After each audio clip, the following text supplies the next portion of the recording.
Een Poolse ambassade, een Portugeeske, een Italiaanse, een Estlandse en van 15 september al is er ook een Friese ambassade in Den Haag. Reden van commissaris van de Koning John Jorritsma om de Friese vlaggen alvast uit te hingen in het centrum van de politiek. Het had al te krijgen met een nieuw fenomeen, het Prinsjesfestival. Er is een initiatiefnaam toch vrijwilligers om dan het Prinsjesdag, dat altijd de tweede Tuesday in september is, om daar een mooi cultureel barn omheen te maken. En daar ook de provincies de gelegenheid aan om hun technologie, hun innovatie, hun economie te presenteren. En dat doen wij graag en daar hebben wij een ambassade voor openen.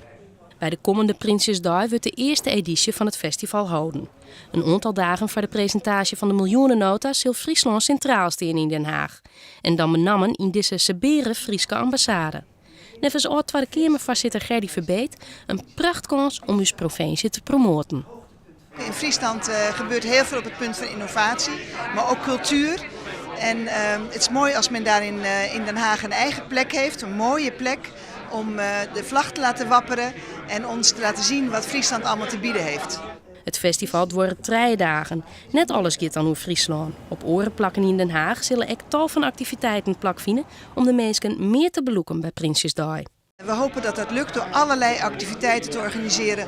Van een hoedenwedstrijd tot cabaret, een lezing. Gewoon allerlei activiteiten die leuk zijn voor mensen om bij te wonen. Maar misschien ook om op televisie naar te kijken. Als startschot is op de website van het festival online gaan. Doel is dat het Prinsjesfestival alle jaren houden wordt. En elk jaar zal een andere provincie centraal staan. Dat houdt wel in dat nadat koning Willem-Alexander zijn eerste troonrede voorlezen had, de kooi van de Friese ambassade weer inleveren voor de mat.